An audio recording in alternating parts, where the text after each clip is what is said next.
Assalamualaikum warahmatullahi wabarakatuh. Waalaikumsalam warahmatullahi wabarakatuh. Waalaikumsalam.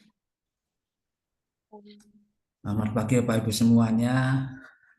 Ini mohon maaf saya baru kirim file sekitar 30 menit yang lalu baru bisa menyelesaikan. Tapi sudah saya unggah di LMS-nya saya kira Bapak Ibu semuanya.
Materi bilangan dalam budaya Jawa ini ya Pak Agung ya?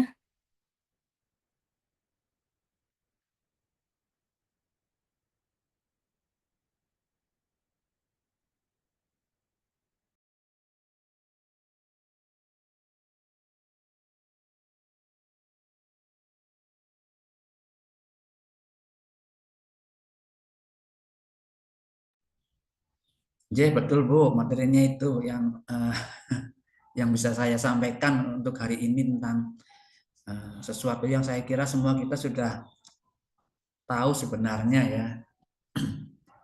Dan mudah-mudahan bisa bermanfaat bagi kita semua lah apa yang uh, insya Allah mungkin akan kita sampaikan hari ini seandainya begitu. Ini sudah ada hampir 10 menit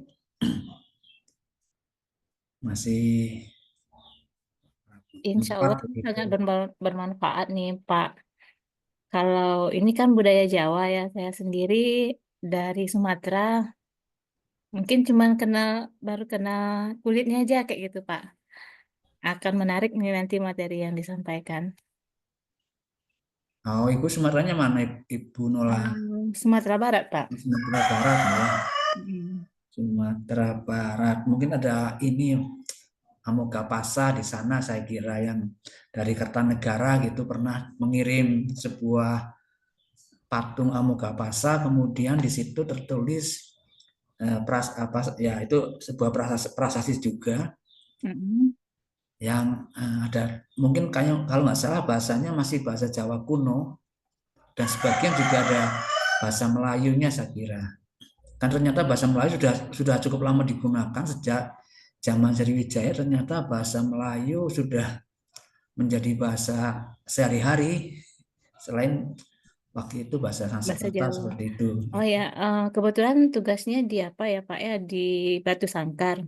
Di situ ada Oh, kerajaan dan rumah rumah Gadang ya, rumah Gadang. Mungkin sejarah-sejarah yang terkait dengan itu ada kaitannya juga mungkin ya Pak ya dengan budaya Jawa sebelumnya. Kalau di Sumatera di Batu Sangkar itu ada rumah Gadang yang kerajaan ya, Pagaruyung dulu namanya. Pagaruyung itu ya. Ah,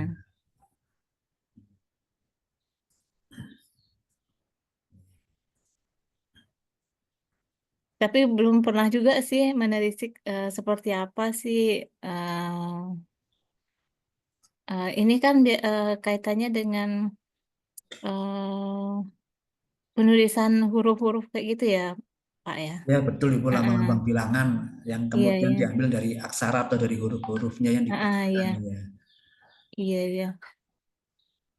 Mudah-mudahan nanti mungkin karena hari Kamis kemarin nggak Iya jadi barangkali pulang, ya mungkin. jadi ragu teman-teman yang lain. Dan saya juga apa namanya baru share materi setengah jam yang lalu mungkin beberapa sudah Iya, iya. melihat tapi kok belum ada materinya mungkin dikira nggak Barangkali itu juga ya. Iya, bisa jadi Pak Agung, tapi udah mulai banyak nih kayaknya.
Bapak Ibu atau panitia, bagaimana kalau kita mulai saja nih?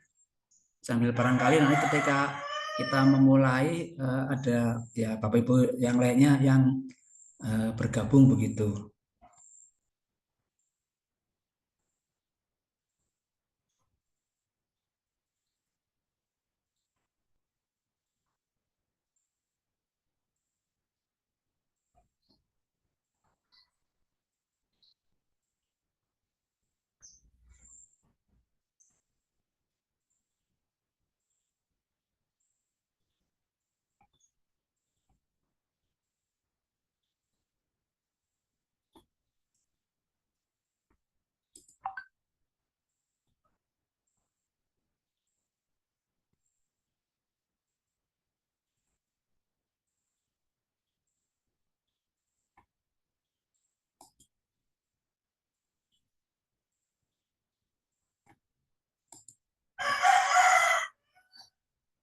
Ya, terima kasih Bapak Ibu semuanya. Assalamualaikum warahmatullahi wabarakatuh.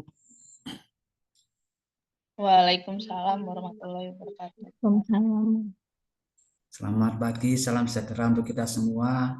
Pertama, saya mohon maaf sekali kemarin hari Kamis lupa untuk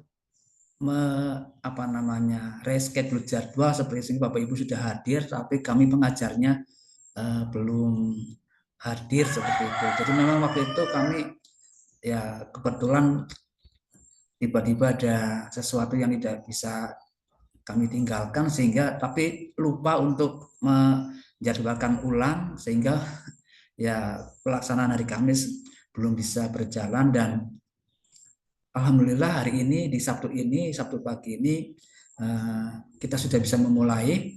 Saya hanya ingin mengenalkan saja tentang bilangan atau lambang bilangan yang ada di dalam budaya Jawa, barangkali nanti bisa yang mungkin tidak menginspirasi, tapi sekedar pengenalan saja. Barangkali di tempat Bapak Ibu juga ada lambang bilangan yang bisa ditelisik sehingga bisa memperkaya atau yang menambah jenis-jenis lambang bilangan yang ada di Nusantara ini. Ini mohon maaf saya tidak membuka kamera karena laptop saya tidak kompatibel untuk membuka gambarnya, sehingga saya hanya bisa share slide-nya saja. Dan mohon maaf juga mungkin banyak suara-suara di luar yang ikut masuk karena saya tinggal di sebuah kampung yang ya di sana sini cukup banyak dengan biasanya ada ayam ya, suara-suara yang tidak bisa kita hindarkan seperti itu. Baik Bapak Ibu, judul yang saya ambil adalah bilangan dalam budaya Jawa. Nanti kita akan melihat tentang lafal bilangannya, lambang-lambang bilangannya seperti apa, dan basis bilangan yang digunakan. Sebagai gambaran bahwa untuk basis bilangan yang digunakan khususnya dalam budaya Jawa, dan saya kira juga budaya-budaya yang lain di Nusantara, itu adalah basis bilangan 10. Sebenarnya kalau dalam kesempatan ini saya hanya ingin mengungkapkan beberapa saja dari lambang bilangan yang berhasil sudah saya peroleh dari prasasti, dari buku-buku, dari lontar, dari nisan-nisan. Tapi sebagian juga saya sudah mendapatkan dari budaya luar Jawa, dan bisa disimpulkan bahwa hampir seluruhnya atau di Nusantara basis bilangan yang digunakan adalah basis bilangan 10 yang hari ini kita gunakan dalam pelajaran matematika. Jadi sebenarnya bisa kita simpulkan bahwa kita, masyarakat Indonesia atau warga Indonesia yang hidup di Nusantara ini, itu lebih dahulu mengenal basis bilangan 10 daripada yang digunakan di matematika. Saya kira matematika modern yang kita pelajari hari ini bermula dari Fibonacci yang memperkenalkan angka 0 di Italia sekitar 1200. Nah, kemudian berkembang sampai hari ini. Nah, ternyata nanti kita akan dapati juga bahwa pada abad 6, abad 7 itu masyarakat kita sudah menggunakan basis bilangan 10, bahkan sudah ada angka 0 di dalam penulisan lambang-lambang bilangannya. Jadi itu saya kira sebuah kebanggaan kita ya, yang hidup di Indonesia, bahwa angka 0 dan basis bilangan 10 itu sudah kita gunakan jauh sebelum bangsa-bangsa yang lain menggunakan basis 10 dan lambang bilangan 0. Oke. Mungkin garis besarnya adalah ini yang akan saya sampaikan hari ini. Ada sedikit pengantar, kemudian saya akan sedikit membahas tentang bahasa dan aksara, kemudian ada lafal-lafal bilangan tergantung pada bahasa yang kita gunakan apa, dan saya juga akan menyampaikan ya saya kira tentang lambang bilangan yang berupa gambar, berupa hieroglyphs, berupa angka, dan berupa aksara angka. Jadi sebenarnya barangkali etnomatematika yang saya sampaikan atau saya kaji itu sedikit berbeda dengan etnomatematika yang Bapak Ibu pelajari atau Bapak Ibu teliti, dan mungkin yang saya sampaikan lebih cenderung pada semacam sejarah matematika, tetapi menggunakan budaya di Nusantara yang sebagai pondasinya, sehingga saya kira kalau antara sejarah matematika dan etnomatematika ada irisannya, saya mengambil irisan yang cukup sempit, yaitu bidang sejarah matematika kemudian menggunakan budaya, sehingga disitulah hasil-hasil ini saya peroleh. Dan sebagai gambaran, saya sebenarnya mengajar di prodi matematika, bukan di prodi pendidikan matematika, namun prodi matematika di tempat saya mengajar yaitu Universitas Jenderal Sudirman Purwokerto itu sangat akomodatif sehingga materi tentang etnomatematika atau sejarah matematika itu juga boleh disampaikan di perkuliahannya. Saya sudah menyampaikan materi tentang etnomatematika atau sejarah matematika atau budaya matematika sebanyak 3 kali pertemuan atau 3 tahun berturut-turut, tetapi belum menjadi mata kuliah sendiri, masih disampaikan dalam bentuk Kapita Selekta.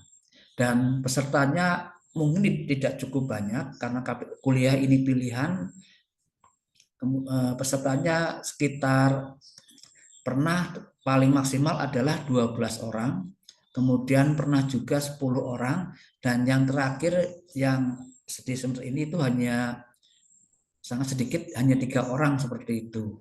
Tapi ya itu sebuah kesempatan juga yang sehingga dengan adanya kuliah yang diberikan di tempat kami, maka saya juga masih terus melakukan riset-riset tentang yaitu matematika atau sejarah matematika. Seperti itu mungkin. Nah, ini 3 tema besar yang biasanya saya bahas. Ada sistem kalender, kemudian ada pembahasan tentang bilangan, dan juga ada tentang, ini harusnya matematika modern. Matematika modern yang saya masukkan adalah matematika yang hari ini kita ajarkan atau kita berikan kepada siswa di sekolah atau kepada mahasiswa, ya khususnya kepada para siswa di sekolah. Itu yang saya masukkan dengan matematika modern. Jadi di dalam matematika modern ini saya akan menggunakan basis-basis penggunaan matematika yang kita peroleh untuk memodelkan fenomena-fenomena budaya yang mengandung aspek-aspek matematika. Jadi ya semacam pemodelan matematika, namun dikaitkan dengan lokal genius kita masing-masing yang memiliki aspek matematikanya. Barangkali seperti itu. Nah, ini adalah gambaran tentang sistem kalender. Di sistem kalender ada unsur-unsur penanggalan, kemudian juga ada model matematika yang untuk berbagai jenis kalender seperti itu.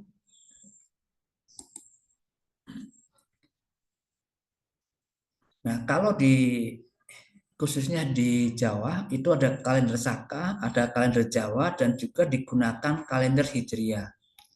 Kemudian unsur-unsur penanggalannya juga kita inspeksi dari unsur penanggalan di kalender Saka, di kalender Jawa, di kalender Hijriah. Kemudian dari kalender Saka dan Jawa nanti akan muncul yang namanya pawukon. Pawukon ini semacam zodiak atau zodiak ya, karena di Jawa ya saya sebut saja sebagai zodiak Jawa meskipun mungkin istilahnya kurang pas. Nah, nanti lari ke atas ini kita bisa menelisik mengenai pranata mangsa, yaitu musim-musim yang digunakan untuk petani memulai musim tanam, nelayan mulai melaut, kapan boleh melaut dan kapan tidak. Nah, kemudian nanti dari model matematika ya paling akhir kita akan bisa membuat semacam model matematika untuk menentukan kapan tepatnya suatu peristiwa itu akan dilaksanakan. Ya, mungkin kita sebut sebagai haul, bisa ini, bisa pernikahan, bisa sunatan, bisa kematian dan sebagainya seperti itu. Ini yang saya berikan di perkuliahan. Kemudian untuk hari ini saya akan menyampaikan tentang bilangan yang saya beri warna kuning. Mudah-mudahan saya dapat mungkin nanti akan 2 kali hadir di sesi SSE ini. Pertama hari ini, nanti yang kedua saya kira setelah tahun baru. Dan hari ini kita akan saya membatasi hanya pada mengenalkan aksara angka. Wujudnya berupa angka, namun karena angka-angka tersebut diambil dari aksara-aksara Jawa yang digunakan, maka istilah yang digunakan adalah aksara angka. Namanya kita sebut sebagai aksara angka aksara angka yang digunakan dari abad ke-4 atau ke-5 sampai hari ini itu apa saja di dalam budaya Jawa. Nah, kemudian nanti berikutnya saya akan membahas tentang angka tahun. Di angka tahun ini ada dua hal, yaitu tentang sandi angka tahun. Nah, sandi angka tahun ada sandi angka tahun yang menggunakan sembarang kalender dan ada sandi angka tahun yang khusus menggunakan kalender yaitu kalender Merbabu Merapi.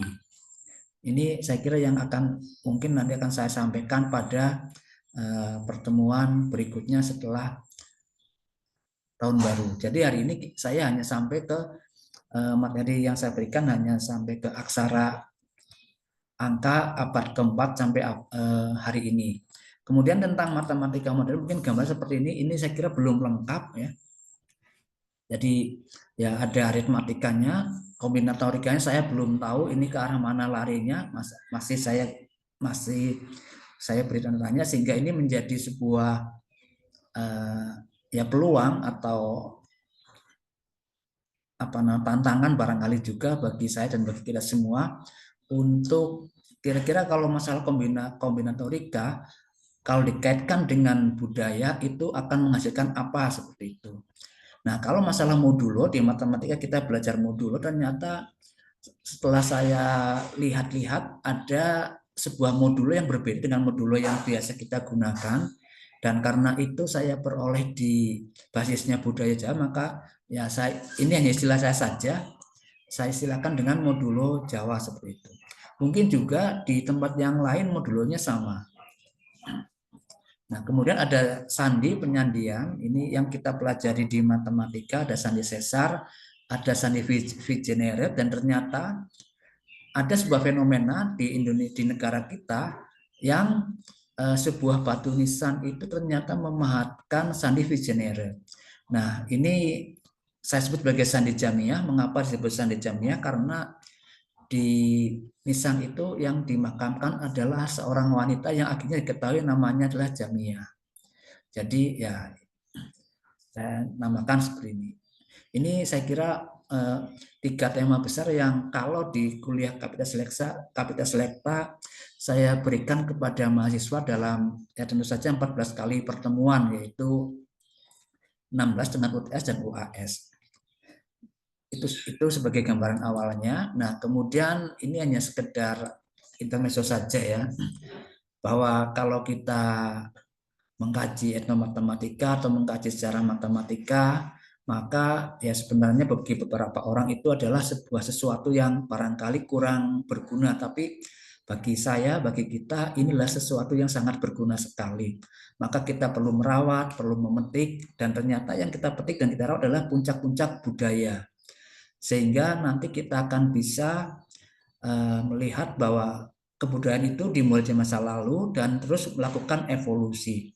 Dan ternyata bahwa bentuk-bentuk lambang-lambang bilangan yang berkembang dari sejak abad ke-4, mungkin sampai dari Yupa di Kalimantan sampai hari ini, itu terus-menerus melakukan evolusi. Evolusinya bisa dilacak cukup pelan seperti itu. Mungkin nanti setiap kerajaan itu akan menghasilkan bentuk aksaranya sendiri atau bentuk angkanya sendiri. Memang ada beberapa yang evolusinya agak menyimpang. Nanti akan muncul angka Merbabu Merapi dan akan muncul angka Kuadrat Kediri, di mana itu bisa dikatakan penyimpangan dari evolusi yang seharusnya. Nah, kemudian saya kira juga kalau kita menelisik tentang budaya masa lalu, maka itu mungkin bisa untuk membangun narasi identitas sehingga persatuan dari yang berbeda-beda bisa terus dipertahankan. Saya kira ini adalah sebuah pesan kebinekaan yang sangat penting bagi kita di masa era artificial intelligence seperti ini.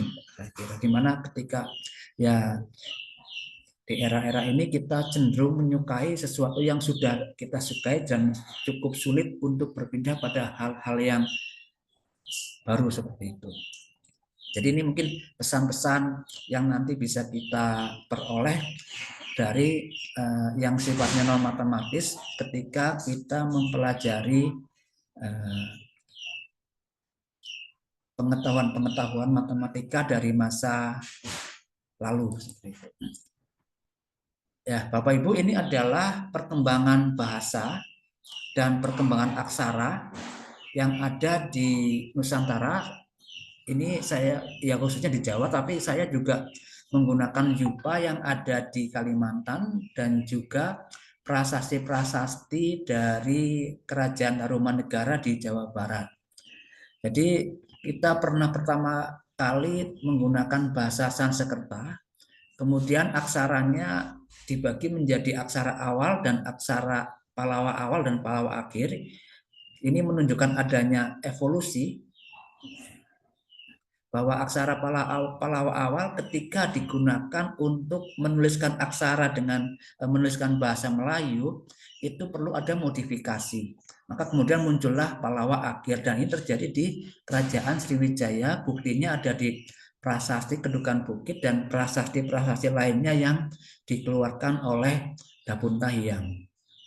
Ini kurang lebih pada abad ke-7. Jadi ternyata bahwa bahasa Melayu itu adalah bahasa yang sudah sangat tua, sehingga kalau misalkan hari ini kita berbahasa Indonesia yang mungkin dasarnya atau pondasinya adalah bahasa Melayu, jelas itu bukan bahasa Indonesia, jelas sangat berbeda dengan bahasa Jawa. Bahasa Jawa tidak menjadi pondasi untuk bahasa Indonesia sekarang ini, meskipun beberapa kosakatanya juga diserap ke dalam bahasa Indonesia, tapi lebih cenderung ke bahasa Melayu. Jadi sebenarnya bahasa Indonesia adalah sebuah pilihan yang sangat tepat sekali, karena ternyata bahwa bahasa itu sudah digunakan di seluruh Nusantara sejak masa Sriwijaya pada abad ke-7. Nah, kemudian kalau kita masuk ke lingkup Pulau Jawa, sebenarnya di Pulau Jawa juga ada tidak hanya suku Jawa, ada Jawa, ada Madura, Sunda dan sebagainya. Itu ternyata kalau kita lihat Jawa Tengah, Jawa Timur, dan Yogyakarta khususnya, kita akan bisa menelisik adanya bahasa Jawa atau bahasa Kawi, Jawa kuno atau bahasa Kawi, yang dimulai dari Mataram kuno, Kerajaan Mataram kuno, dari Sanjaya pendirinya sampai ke Empu Sendok dan penerusnya, kemudian masuk ke Majapahit, dan kemudian masuk ke Demak Pajang sampai ada Mataram Islam di zaman Sultan Agung, dan Mataram Islam hari ini yang terdiri dari mungkin Kesultanan Yogyakarta dan Kasunanan Surakarta. Di Jogja ada 2, di Surakarta juga ada 2. Jadi ini adalah sebuah kontinuitas sejarah dari sejak Kutai ke Tarumanegara, ke Sriwijaya, kemudian ke Mataram kuno, ke Majapahit, Demak Pajang yang Islam, kemudian ke Mataram Islam atau Mataram hari ini, yaitu Jogja dan Surakarta. Dan ternyata setiap kerajaan-kerajaan ini menghasilkan aksara-aksaranya sendiri-sendiri. Majapahit menghasilkan aksara Majapahit, kemudian ada sedikit bukan penyimpangan, tapi yang keluar dari jalur evolusi, yaitu muncul aksara Kuadrat Kediri. Kemudian pada masa Mataram Islam itu muncul aksara Jawa Baru, tetapi juga ada semacam penyimpangan, yaitu munculnya aksara Buddha atau aksara Merbabu Merapi. Di sini istilah Buddha tidak terkait dengan agama. Buddha itu hanya semacam ya dari kata budi atau pikiran seperti itu. Nah, kenapa disebut Merbabu Merapi? Karena lontar-lontarnya itu atau bukti-buktinya itu ditemukan di sepanjang lereng Gunung Merbabu Merapi. Maka ada yang menyebut sebagai aksara Merbabu Merapi, ada juga yang menamakan aksara Buddha. Nah, dari aksara-aksara ini kita akan mendapati bahwa angka yang digunakan itu adalah diambil dari aksara yang digunakan. Sehingga nanti namanya bukan angka tapi aksara angka, karena angka tersebut adalah diambil dari aksara-aksara yang ada di aksara yang digunakan ini. Ini mungkin abad-abadnya ya barangkali perlu dipaskan lagi seperti itu. Jadi ini adalah gambaran perkembangan bahasa dan perkembangan aksara di Nusantara, khususnya di Jawa. Selanjutnya munculnya bahasa Jawa baru itu ditandai dengan adanya penggunaan bahasa atau strata bahasa, ada bahasa Ngoko, ada bahasa Kromo, dan ada yang lainnya saya kira. Kalau kami di Purwokerto khususnya itu biasanya bahasanya bahasa yang Ngoko, kemudian kami juga bisa bahasa Kromo karena kita mengadopsi bahasa Jawa yang ada di wilayah Yogyakarta dan Surakarta, sehingga ya seolah-olah kita juga menggunakan bahasa Jawa baru, tapi sebenarnya agak berbeda. Nah sekarang, dan saya juga ingin ya semacam apa namanya ya, menyampaikan saja bahwa mahasiswa kita atau siswa-siswa kita sekarang adalah mereka yang kita dikelompokkan sebagai generasi Z atau generasi alfa, dan kemudian jika materi ini nanti juga kita masukkan pada kuliah atau pada di ruang-ruang kelas di sekolah-sekolah, bahwa ketika mereka mempelajari angka-angka ini kira-kira untuk apa gunanya seperti itu. Nah,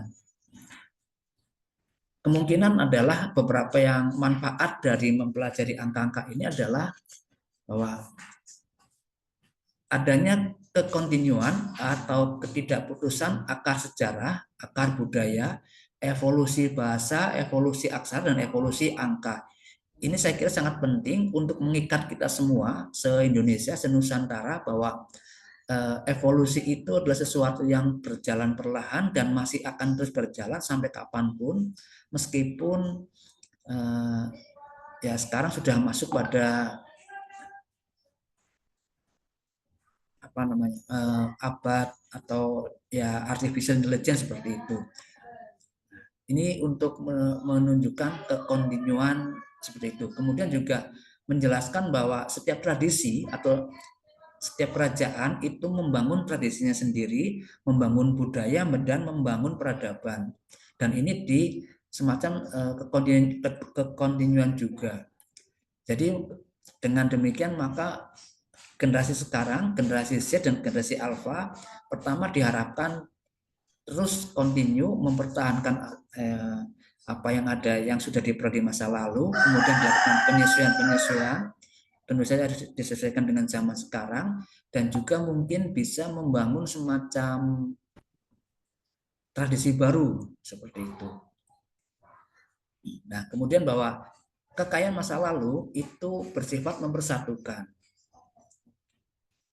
dan basis budaya itu juga bersifat mengikat untuk membuat persatuan lebih kuat lagi, dan kebinekaan nanti kita akan lihat bahwa bentuk-bentuk angkanya cukup berbeda, cukup beragam, itu bisa dimaknai sebagai kebinekaan, dan kalau hari ini masih ada, maka itulah kebinekaan yang dilestarikan. Mungkin pesan-pesan moral seperti ini yang bisa diutarakan atau disampaikan ketika kita membelajarkan tentang evolusi angka-angka yang ada di Nusantara. Saya kira seperti itu. Ya, sedikit masuk tentang bilangan. Saya menggunakan di Wikipedia. Menurut Wikipedia, bilangan adalah suatu konsep matematika yang digunakan untuk mencacah atau menghitung dan mengukur. Kalau dalam statistika, mungkin kalau mencacah atau menghitung berarti kita memperoleh data diskrit, menghitung banyaknya ayam yang dipelihara, menghitung urutan waktu atau tahun. Nanti kita mungkin setelah tahun baru kita akan mempelajari tentang urutan waktu yang berupa tahun atau berupa angka tahun atau berupa sandi angka tahun. Dan kemudian juga ada mengukur, ini mengukur panjang, mengukur lebar, mengukur dimensi 1, dimensi 2, apa saja yang ini mungkin dalam statistik akan menghasilkan data yang kontinu. Jadi ini adalah pengertian atau definisi informal tentang bilangan yang saya gunakan dalam materi ini, yaitu konsep matematika yang digunakan untuk mencacah atau menghitung urutan waktu dan mengukur satu atau dua dimensi. Nah, terkait lafal bilangan adalah cara untuk mengucapkan suatu bunyi atau bahasa. Nah, kalau kemudian kita kaitkan dengan matematika atau dengan bilangan definisi bilangan tadi, yaitu sebagai hasil membilang atau hasil menghitung, maka akan kita peroleh istilah yang namanya lafal bilangan. Nah, lafal bilangan tadi adalah konsep matematika yang digunakan untuk menghitung atau mencacah. Kalau kita menghitung, misalkan menghitung banyaknya ayam yang dipelihara, maka kita memunculkan lafal-lafal satu dalam bahasa Indonesia, siji dalam bahasa Jawa, hiji dalam bahasa Sunda, eka ini bahasa Sanskerta, saya kira ini bahasa Inggris dan sebagainya. Jadi setiap bangsa itu atau setiap suku bangsa menghasilkan atau membuat lafal-lafal yang berbeda untuk menunjukkan berapa banyaknya sesuatu. Mungkin juga ada yang sama.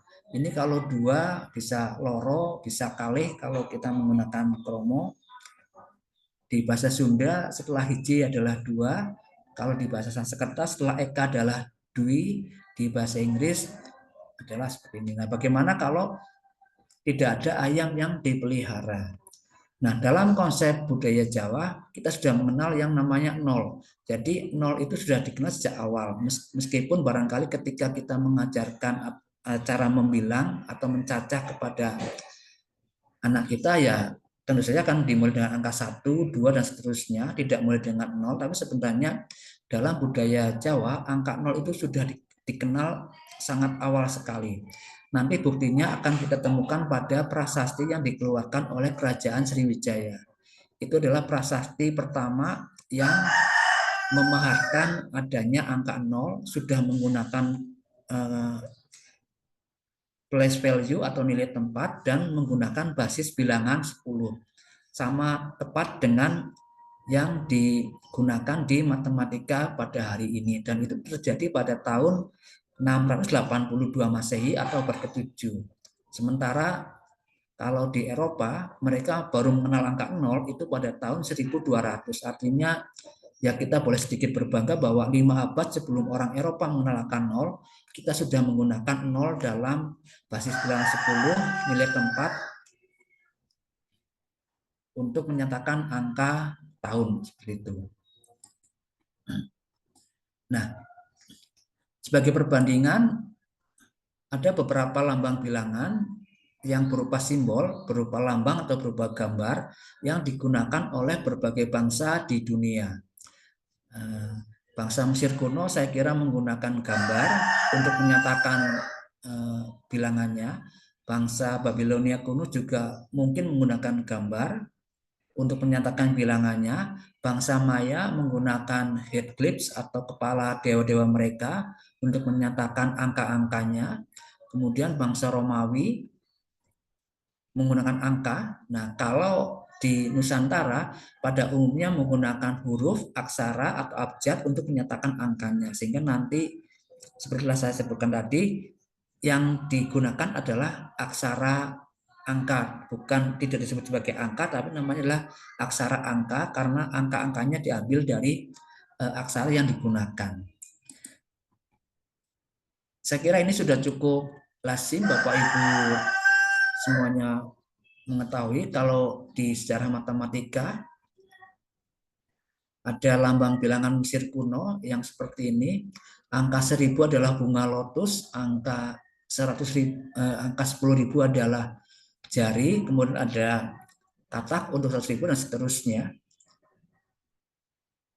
Kalau kita lihat ini, kita bisa menduga bahwa bangsa Mesir kuno menggunakan basis bilangan 10. 1 adalah 10 pangkat 0, 10 adalah 10 pangkat 1, 100 adalah 110 pangkat 2, dan seterusnya.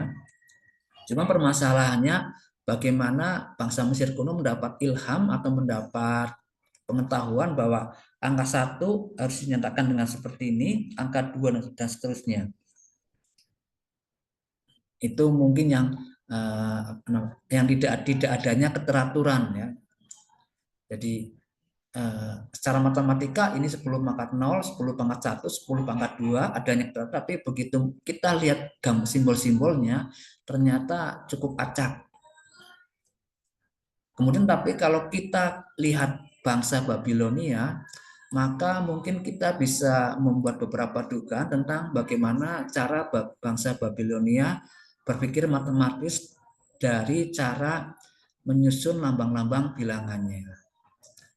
Angka 1 digunakan semacam paku, angka 2 dengan menambahkan 1 paku di sebelah kanannya, angka 3 dengan menambahkan 1 paku lagi. Nah, kalau kemudian angka 4 susunannya menjadi 1-nya ditambahkan di bawahnya. Demikian seterusnya sampai angka 9. Jadi 9 adalah susunan 3 buah paku yang masing-masing berisi 3. Mungkin semacam kelipatan. 3 kemudian jadi 6, 6 jadi 9. Nah, ketika 10 terjadi perubahan.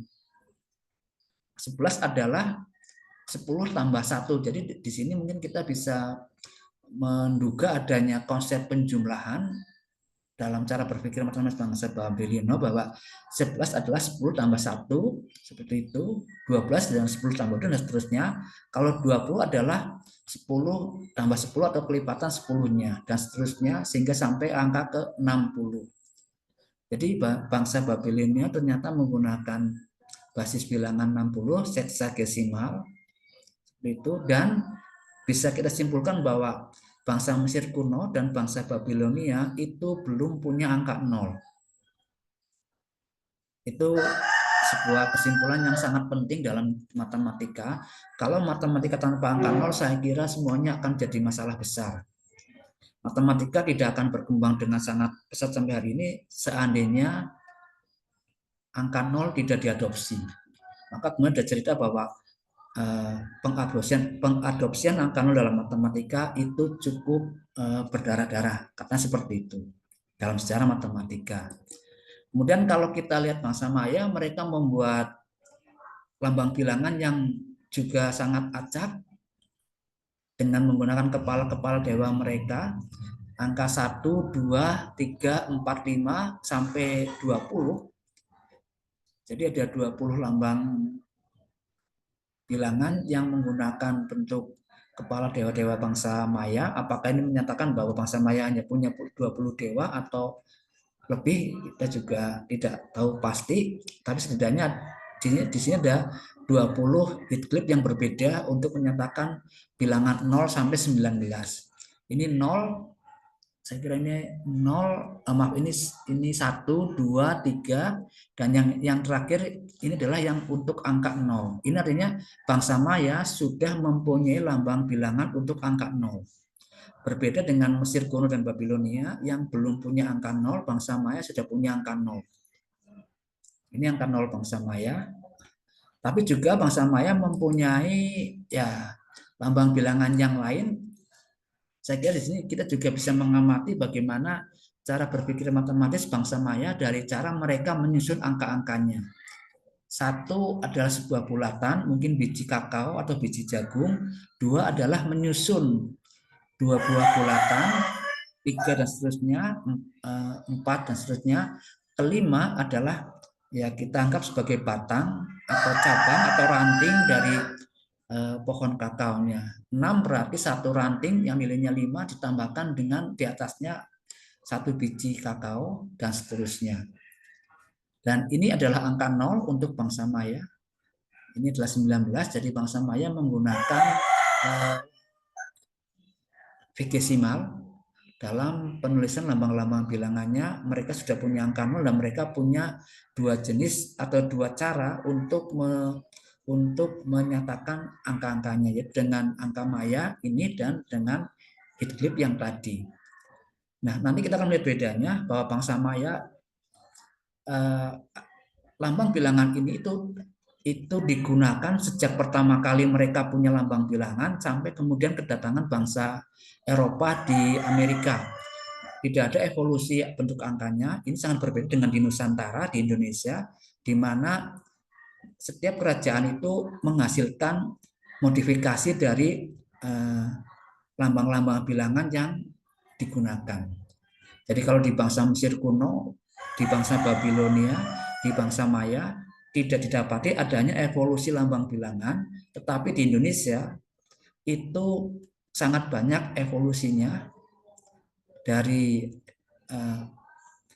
angka Pallawa awal sampai kemudian menjadi angka Jawa Baru, evolusinya cukup panjang, mungkin sekitar 12 abad, dan evolusinya sangat banyak. Itu yang membedakan antara perkembangan lambang bilangan di Indonesia dengan lambang bilangan di negara-negara lain, adanya evolusi lambang bilangan. Kemudian ada ini benar-benar saya kira yang disebut sebagai angka, ada angka Arab dan angka Hindu Arab. Seharusnya angka nolnya ini di akhir. Kalau kita lihat laptop atau kita lihat handphone atau kita lihat kalkulator, penempatan angka nol pasti setelah angka 9. Mengapa demikian? Yaitu untuk menghormati atau mengenang sejarah penemuan angka nol, bahwa angka nol adalah digit terakhir yang ditemukan. Sehingga penempatannya bukan di awal, tetapi setelah angka 9. Oke, biasanya seperti itu susunannya. Monggo dilihat laptopnya atau dilihat HP-nya, dilihat kalkulatornya, bagaimana angka 0 diposisikan setelah angka 9. Saya kira ini mungkin kita sebut sebagai angka Hindu Arab. Yang ini adalah angka Arab yang biasa kita temukan di Al-Quran seperti itu, ya Bapak Ibu. Kalau ini yang kita gunakan sehari-hari di matematika, yang kita istilahkan sebagai angka Hindu Arab. Ini juga ada evolusinya sebenarnya. Evolusinya mungkin, nah ini adalah kalau di sejarah matematika ini sebuah diagram yang seringkali dimunculkan menunjukkan adanya evolusi sampai lahirnya angka Hindu Arab yang hari ini kita gunakan. Jadi angka yang hari ini kita gunakan ternyata sudah sejak abad ke-16 digunakan. Ini bisa kita diperoleh pada karya Dürer seperti itu ya. Dürer itu menghasilkan segi magic square berukuran 4x4 yang memahakan angka-angka ini. Nah, ini bermula dari Brahmi, angka di India, kemudian menjadi Gwalior, kemudian menjadi Sanskrit, Dewanagari yang kita gunakan di Indonesia. Ini selain masuk ke Indonesia juga masuk ke wilayah Arab. Ada Arab Barat, ada Arab Timur, sehingga kemudian beberapa pendapat mengatakan bahwa angka 0 ditemukan oleh Al-Khawarizmi. Saya kira itu mungkin tidak tepat amat ya. Memang Al-Khawarizmi juga menggunakan angka 0 dalam matematikanya, tapi bukan dia yang menemukan. Kita lihat di sini ketika di Gwalior itu simbol angka 0 sudah ada. Ini kita sebut sebagai sunya atau bindu. Tergantung kalau ini bulatannya penuh namanya bindu, kalau bulatannya ada lubang seperti angka 0 yang kita gunakan hari ini itu ada lubang di tengah, namanya adalah sunya. Ini jelas-jelas sunya karena ada lubang tengah. Kalau ini bulatan penuh namanya bindu. Nah, ternyata bahwa sebenarnya angka 0 itu sudah digunakan pada masa Gwalior di India. Masuk ke Arab menjadi seperti ini. Nah, inilah perkembangan angka. Ada sedikit evolusinya. Ini angka Romawi yang mungkin sebenarnya tidak dapat disebut sebagai angka, tapi lebih tepatnya disebut sebagai aksara angka. Mengapa? Karena kita menggunakan I, menggunakan V, X, L, C, D, M untuk aksara.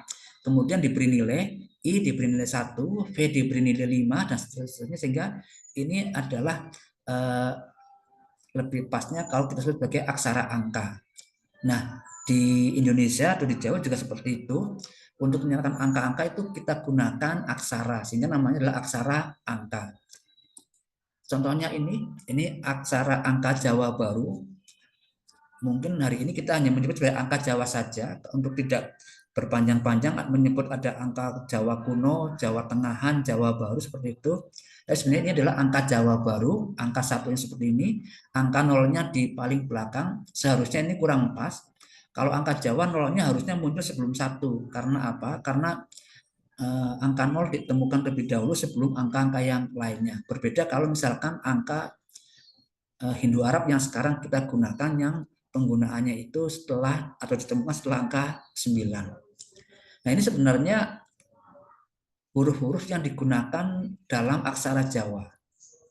Ini huruf ya, ini huruf ma, Anacaraka Data Sawala pada Jaya Marga Batanga, ini adalah ma, ini adalah ya, yang lain nanti akan kita bahas ini huruf-huruf apa. Jadi namanya sebenarnya ini adalah aksara angka.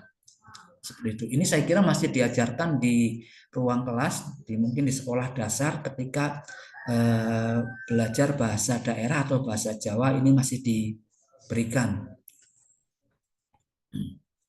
Itu Bapak Ibu tentang perkembangan angka di luar Indonesia. Nah, sekarang kita coba simpulkan bahwa bangsa Maya menggunakan basis 20 atau vigesimal, tetapi juga bangsa Maya menggunakan basis 20 yang tak murni. Untuk kalender mereka membuat kalender 3 kalender, long count, Solkin dan Hab itu menggunakan vigesimal tak murni. Saya di LMS-nya saya berikan ya buku yang saya tulis tentang angka Maya, lambang bilangan bangsa Maya. Monggo bisa di download untuk bisa digunakan ya. Kemudian kalau bangsa Babilonia menggunakan seksagesimal 60 yang hari ini muncul pada perhitungan detik atau perhitungan waktu. Kemudian angka Arab, angka Hindu-Arab, angka Romawi, angka Jawa, basis bilangannya adalah desimal atau 10. Nah, kalau komputasi kita menggunakan biner. Ini hanya sekedar intermezzo saja. Uang 100.000, kalau ini dalam desimal, ini maaf ini harusnya bukan 10.000, ini harusnya 100.000. Tapi kalau biner hanya bernilai Rp32. Jadi ternyata bahwa penggunaan basis bilangan sangat menentukan berapa besarnya angkanya. Uang 100.000 akan bernilai 100.000 apabila desimal dan bernilai 32 apabila dalam sistem biner. Kalau ini dihitung dalam basis vigesimal bangsa Maya, nilainya akan lebih besar lagi. Kalau dihitung dengan seksagesimal Babilonia, nilainya akan jauh lebih fantastis lagi.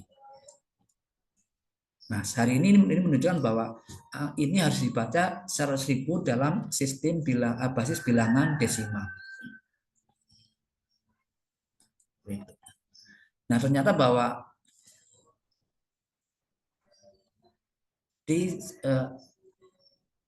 lambang-lambang bilangan yang kita gunakan ada nilai tempat, satuan, puluhan, ratusan, ribuan, dan seterusnya. Ini juga diajarkan di ruang kelas seperti itu.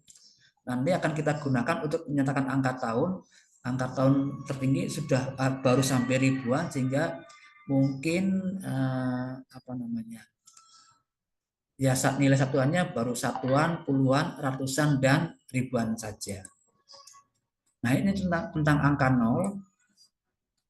Saya cukup tertarik atau pernah tertarik untuk mengkaji atau meneliti tentang penggunaan angka 0 sejak kapan. Ternyata 0 pertama sudah dapat dilacak pada prasasti Kedukan Bukit dan Talang Tuo. Bentuknya adalah 0 dengan bulatan penuh. Ini yang kita lafalkan dengan bindu. Kemudian pada Kota Kapur 2 tahun kemudian nolnya sudah berubah, berevolusi dari yang tadinya bulatan penuh menjadi bulatan dengan ada lingkaran, ada tempat kosong di tengahnya. Ini dibaca dengan sunya. Jadi Sriwijaya dalam selisih 2 tahun itu ternyata menghasilkan 2 bentuk angka 0 yang berbeda. Yang pertama bindu, yang kedua sunya. Dua-duanya adalah angka 0. Prasastinya Kedukan Bukit pada 604 Saka, Talang Tuo 606 Saka, kemudian Kota Kapur 608 Saka. Ini adalah bukti bahwa kita sudah menggunakan angka 0 jauh sebelum bangsa-bangsa lain menggunakan. Pada awal abad ke-7, pada tahun 682, ini kalau dikonversi ke kalender Masehi, cukup dengan menambahkan angka 78. Jadi 604 Saka sama dengan 682 Masehi. Ini sama dengan 684 Masehi dan seterusnya. Jadi pada abad ke-7 di Nusantara sudah ada angka 0, sudah menggunakan basis bilangan 10, sudah menggunakan nilai tempat. Ini nilai tempat untuk ratusan, puluhan, dan satuan. Basisnya bilangan 10. Saya kira seperti itu. Ini ada di prasasti-prasasti di Sriwijaya. Jadi yang saya lakukan adalah ya beberapa memang kita atau saya langsung datang ke lokasinya, beberapa hanya menelisik lewat sumber-sumber internet karena tidak mungkin semuanya dilacak, wilayahnya cukup jauh seperti itu. Nah, kemudian kalau kita lihat ternyata apa? Bahwa untuk perkembangan selanjutnya itu angka 0 yang digunakan adalah yang dilafalkan sebagai sunya, yaitu 0 dengan lubang di tengah. Ini adalah angka kawi awal, kawi arkaik, ditemukan pada, ya ini ada angka tahunnya, 0 seperti ini 0-nya cukup kecil, di prasasti Kapuhunan Pintang Mas, ini di Karangreja, dan seterusnya. Sampai yang terakhir ini adalah angka 0 yang ada di lereng-lereng Merbabu Merapi. Ini kita nama sebagai angka 0 Buddha atau gunung. Yang ini adalah angka 0 yang namanya kuadrat Kediri. Angka ini, bentuk angka ini dapat hari ini masih ada. Kalau kita pergi ke Candi Sukuh di wilayah Surakarta, di sana ada sebuah candi sukuh di puncak bukit sangat tinggi, itu masih bisa ditemukan bukti-bukti penggunaan angka kuadrat Kediri. Nah, inilah angka 0 yang kita gunakan di Nusantara, evolusinya seperti ini, bentuk-bentuknya seperti ini, ada yang bindu, dan kemudian lebih cenderung menggunakan yang dilafalkan dengan sunya. Gitu. Ini saya ambil dari artikel yang sudah saya terbitkan cukup lama sebenarnya, dan artikelnya juga saya sertakan di LMS. Nah, selanjutnya adalah ya kita mencoba untuk melihat bentuk-bentuk lambang bilangan yang ada di Nusantara atau di Indonesia. Pada awalnya saya membaca artikelnya Bapak Saharir Muhammad Zain, ini seorang peneliti sejarah matematika dari Malaysia. Pada tahun 2000 beliau mengunjungi Indonesia untuk menemukan bentuk-bentuk angka yang digunakan di Indonesia. Nah, beliau mempublikasikan sebuah karya, tapi saya lupa untuk mengupload karyanya di LMS, mudah-mudahan nanti saya bisa tambahkan. Beliau menemukan ini pada abad kelima sudah digunakan 0 yang bentuknya adalah 0 dengan lingkaran di tengah. Angka satunya ada 2 jenis, ada 2 simbol yang cukup berbeda. Nah, kemudian satunya bisa dibaca eka atau bisa dibaca sa, tergantung bahasa yang digunakan. Kalau kita gunakan bahasa Sanskerta ya akan dibaca eka, kalau kita gunakan bahasa Melayu barangkali adalah sa, se, atau satu, seperti itu. Tiganya dibaca tri, trayo, atau traya, dan seterusnya. Ini yang bawah adalah lafal-lafal bilangan, yang atas adalah lambang-lambang bilangan yang ditemukan oleh Abdul Razak dan Muhammad Zaharir. Sebenarnya awalnya Saharir Muhammad Zain dulu, dia tahun 2000 sudah meneliti seperti ini, kemudian Abdul Razak pada 9 tahun berikutnya. Ini dikategorikan sebagai angka Pallawa awal. Saya kira bentuk angka ini bisa kita temukan pada artikelnya Pak Zain tahun 2000. Nah, Pallawa awal kemudian evolusinya menjadi angka Pallawa akhir seperti ini. Nah, di sini adalah bentuk-bentuk angka Pallawa akhir yang sebagiannya bisa ditemukan pada prasasti-prasasti yang dikeluarkan oleh Sriwijaya. Ada Kedukan Bukit, ada Kota Kapur, ada Karangbayi, dan sebagainya. Bentuk angka seperti ini pelafalannya sudah menggunakan bahasa Melayu. 1, 2, telu atau 3, 4, 5, 6, 7, 8, 9 sunya. Jadi ini bukan, ya ternyata bahwa bahasa Indonesia yang sekarang kita gunakan itu kalau dalam lafal angka-angkanya itu cukup sama dengan bahasa Melayu yang digunakan pada tahun 650 sampai 750 di zaman Sriwijaya. Satunya masih sama, duanya masih sama, tiganya masih sama, empatnya sama, dan mungkin yang delapannya yang dulu 8 sekarang 8. 0 ya dulu mengadopsi bahasa Sanskerta, 0 itu dilafalkan dengan sunya atau dengan bindu. Nah, kita mengenal 0 mungkin setelah masuknya bangsa Eropa membawa istilah nol atau zero seperti itu, baru 0 tidak lagi dilafalkan dengan sunya tapi dilafalkan dengan 0. Nah, ini adalah bentuk aksara Pallawa akhirnya. Jadi ada Pallawa awal, kemudian berevolusi dalam waktu yang tidak hanya 50 tahun, dari Pallawa awal berevolusi menjadi Pallawa akhir. Mengapa ada evolusi ini? Karena Pallawa awal itu menggunakan bahasa Sanskerta, ketika digunakan untuk menuliskan menggunakan bahasa Melayu, huruf-hurufnya itu belum memadai. Maka kemudian dilakukan modifikasi, hasilnya berbeda, ada perbedaan yang cukup kelihatan, maka menjadi aksara Pallawa akhir, sehingga angka disebut sebagai angka Pallawa akhir. Ini adalah bentuk aksara Pallawa akhir yang berhasil saya identifikasi. Bentuknya mungkin berbeda dengan yang diperoleh Pak Saharir tadi. Ini adalah angka yang saya gambar sendiri. Angka-angka ini saya gambar sendiri seperti itu berdasarkan bukti-bukti yang saya peroleh dari prasasti-prasasti yang saya kumpulkan. Nah, saya tidak memperoleh bukti untuk angka 7. Jadi angka 7 ini itu masih mengikuti yang diperoleh oleh Pak Saharir pada tahun 2000. Angka nolnya ada 2, yang atas 0 yang berupa tengahnya bulat, yang bawah adalah 0 yang berupa tengahnya penuh seperti itu. Ini yang sunya, ini yang bindu. Angka satunya cukup berbeda dan seterusnya. Ini dari bentuk ini saya gambarkan. Nah,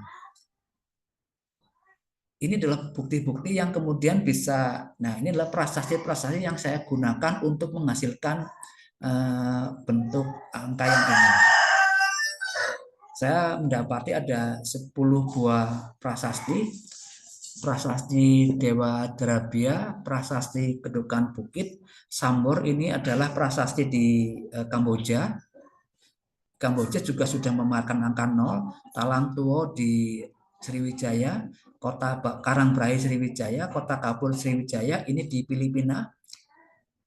Kemudian Taji, Palas Pasema saya kira di Sumatera Barat mungkin ya, ujung atau di Lampung atau di Palembang, ujung langit dan juga saya kira di Palembang. Jadi ini ya kalau tidak di Sumatera maka bisa di Kamboja yaitu prasasti Sambor dan di Filipina yaitu prasasti Laguna Bay.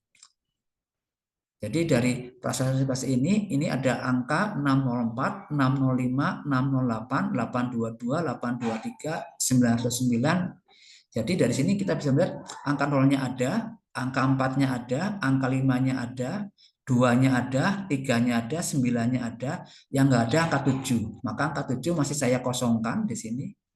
Saya angka 7-nya gunakan yang ditemukan oleh Pak Saharir tadi.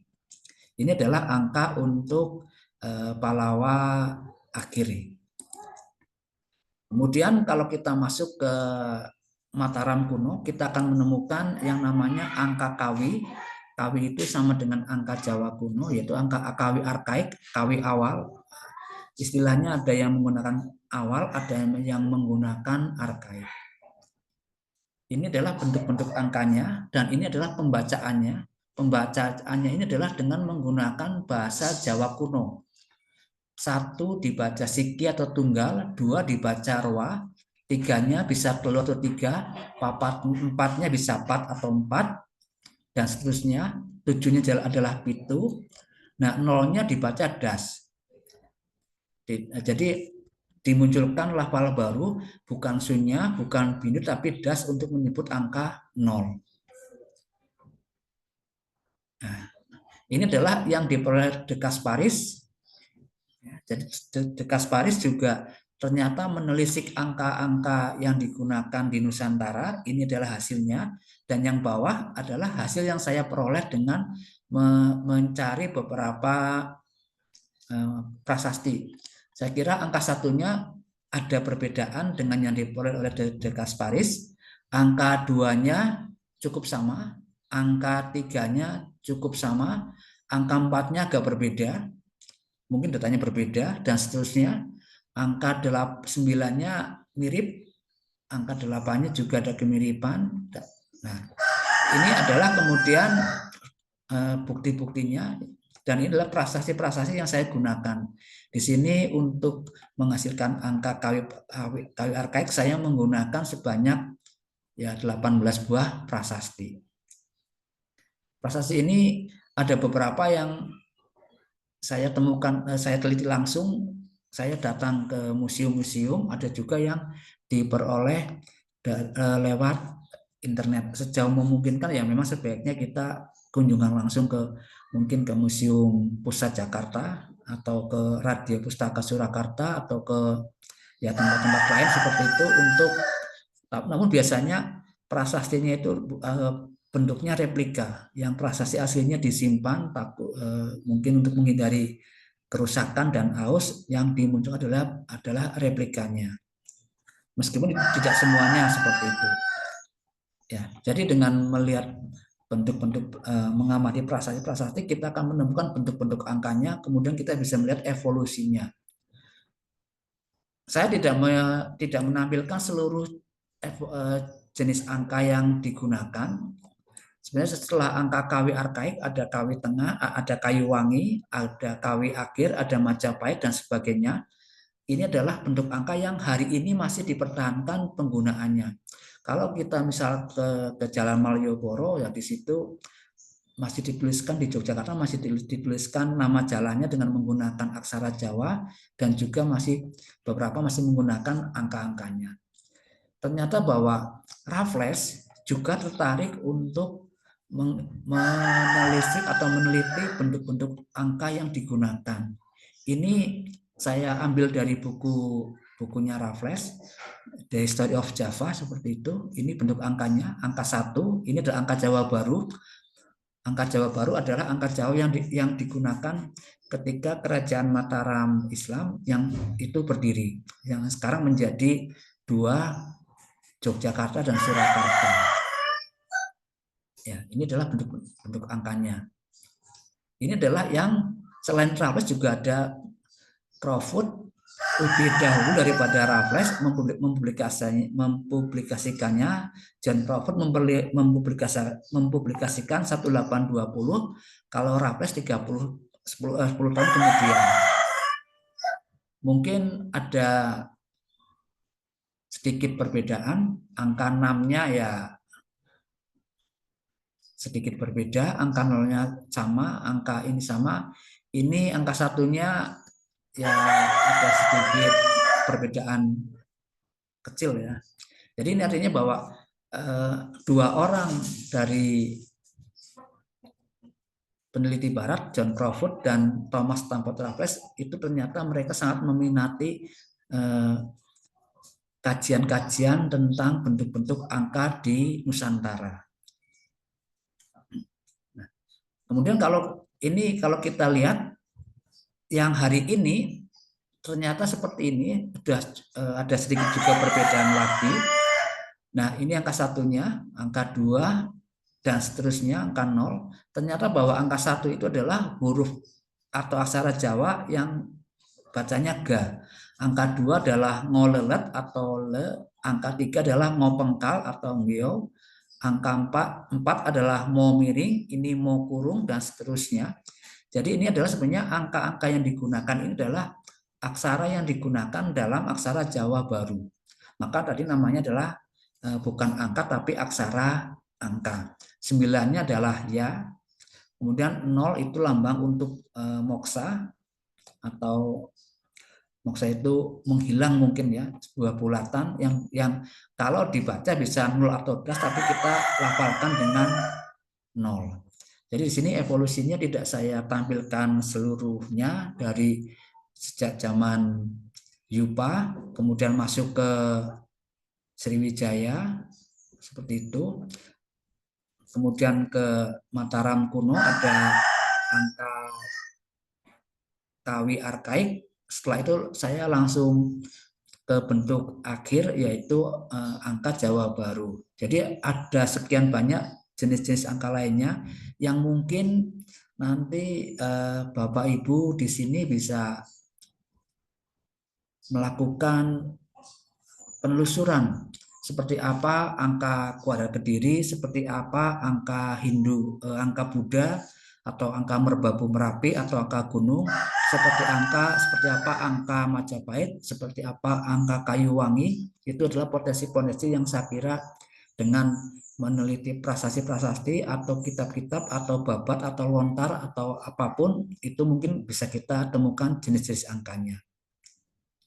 Dan barangkali ya seperti tadi kalau kita lihat antara Raffles dengan John Crawford juga ada sedikit perbedaan. Satunya berbeda,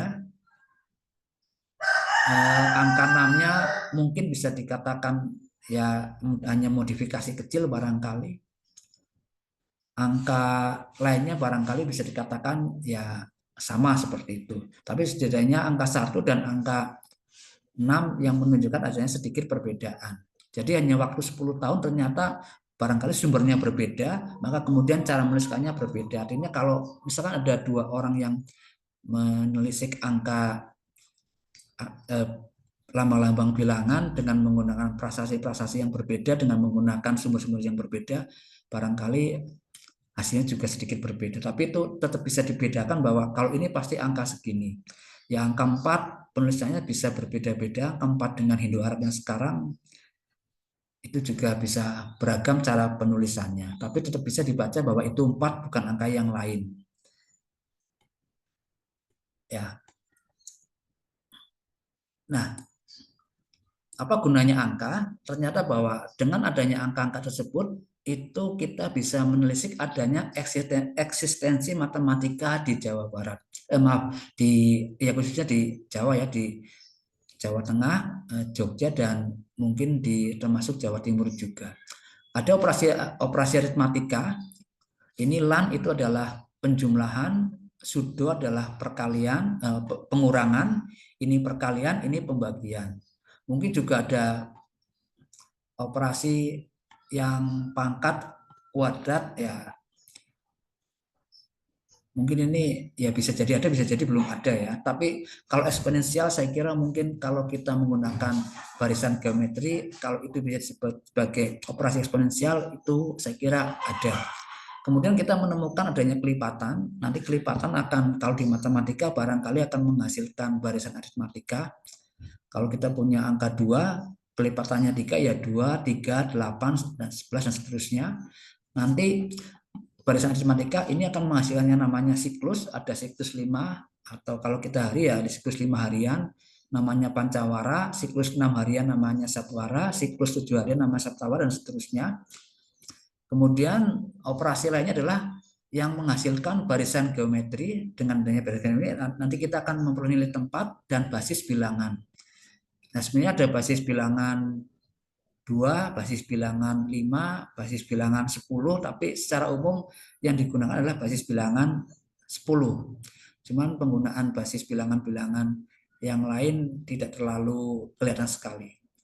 Di geometrinya juga ada satuan pengukuran yang bisa digunakan baik untuk mengukur yang satu dimensi atau mengukur luas atau juga mengukur satuan perdagangan dengan mata uang.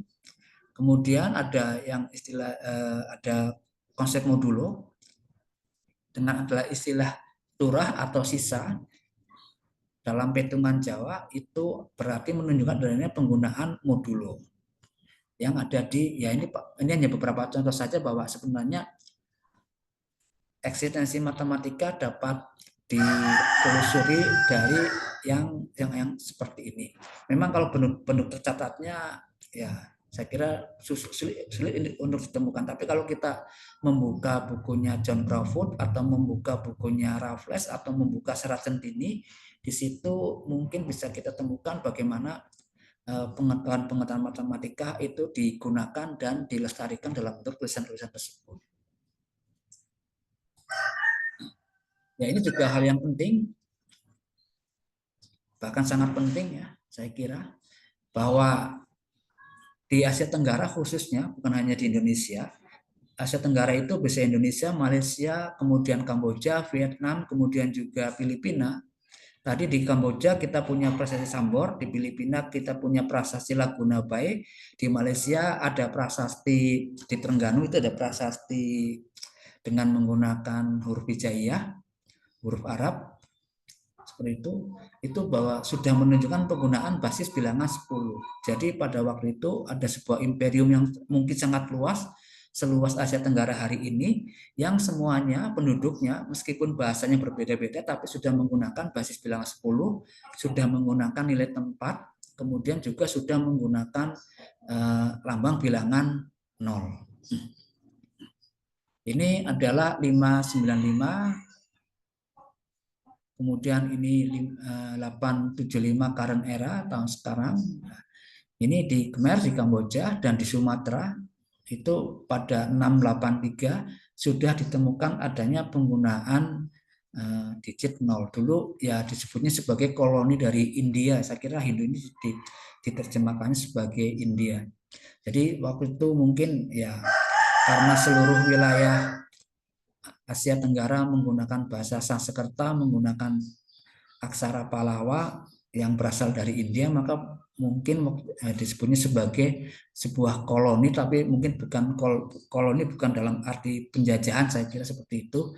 Dari Indianya koloni budaya saja, mungkin bahwa budaya-budaya India itu sudah digunakan di wilayah yang sangat luas. Seperti barangkali sekarang kita menggunakan ya sebagian dari generasi kita yang terpapar budaya Korea atau apa, tapi kalau itu mungkin belum bisa disebut sebagai sebuah koloni, saya kira. Ya, ini hanya catatan non matematis yang mungkin bisa saya peroleh ketika mempelajari tentang evolusi angka-angka di Nusantara, bahwa evolusi itu adalah angka-angka itu ada sebuah identitas titik kita berangkat dan sekaligus kemana kita akan pergi. Kalau dalam bahasa Jawa istilahnya adalah sangkan paraning dumadi. Jadi kita punya identitas yang bermula dari Yupa, dari prasasti di Tarumanegara, dari prasasti-prasasti di Sriwijaya, kemudian berevolusi menjadi beragam jenis angka, sehingga sampai hari ini menjadi angka Jawa baru yang masih kita gunakan, yang masih dilestarikan, yang masih diajarkan di sekolah, meskipun dalam lingkup yang atau dalam volume yang terbatas, tapi itu masih tetap dipertahankan. Ya, sehari-hari kita memang menggunakan aksara Latin dan angka Hindu Arab seperti itu. Itulah identitas yang tetap lestari. Nah, nanti dari angka Jawa baru akan berevolusi seperti apa? Apakah akan tetap bertahan seperti itu? Tapi kalau kita amati bahwa angka Jawa baru telah digunakan sejak masa awal pendirian kerajaan Mataram Islam sekitar 1600-an sampai sekarang 2000, mungkin sudah 4 abad bertahan. Yang kedua adalah ya, kita perlu memaknai angka-angka pada hari ini sebagai warisan dan amanat masa lalu agar Indonesia tetap ada dan tetap bersatu. Yang ketiga mungkin memberikan value. Sebagai contoh, kalau batik, biasanya orang memandang orang membatik itu sebagai sebuah budaya malas atau pasifisme. Namun ternyata membatik adalah sebuah proses untuk menanamkan nilai-nilai ya dalam budaya Jawa. Saya kira batik tidak hanya di Jawa ya, tapi di wilayah-wilayah yang lain juga ada budaya semacam ya sepanjang membatik ini. Nah, kalau di Jawa ternyata menumbuhkan nilai-nilai alon-alon asal kelakon atau alon-alon waton kelakon ya pelan-pelan tetapi bisa membuahkan hasil yang maksimal. Jadi ternyata batik bahwa menghadirkan kesadaran batin seperti itu. Nah, bagaimana dengan nilai-nilai Japanese value yang mungkin bisa dieksplorasi dari evolusi angka. Evolusi yang pelan, perlahan, namun pasti, di mana setiap generasi, setiap kerajaan, setiap pemerintahan menghasilkan bentuk angka-angkanya yang berbeda-beda meskipun masih bisa dilacak kesamaannya seperti itu. Nah, itu nilai-nilai apa yang berhasil ditumbuhkan dan tetap untuk ditanamkan kepada generasi sekarang, generasi Z maupun generasi Alpha. Jadi itu saja mungkin yang bisa saya sampaikan Bapak Ibu, waktunya masih cukup. Nah, ini hanya sekedar referensi saja.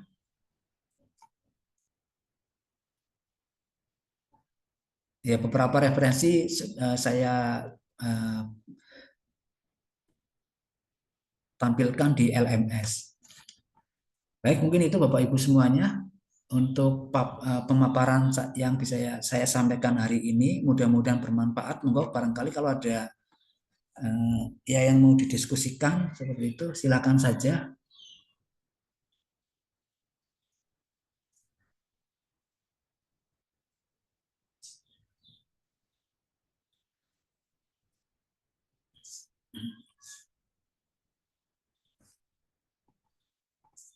Ya, mudah-mudahan apa yang saya sampaikan bisa memberikan sedikit informasi tambahan bagi kita semua bahwa ada sebuah evolusi angka yang meskipun barangkali hari ini tidak terlalu masif untuk digunakan, tapi evolusi itu berhasil menanamkan beberapa nilai-nilai persatuan, nilai-nilai berbeda, tapi juga tetap mempertahankan kesatuan kebinekaan yang tetap kebinekaan atau keragaman yang berujung pada persatuan sampai kapanpun, saya kira. Ini demi Indonesia yang semakin baik. Mungkin itu Bapak Ibu yang bisa saya sampaikan untuk sesi pada pagi hari ini. Mohon maaf jika barangkali dari penyampaian ini ada yang ya kurang pas seperti itu.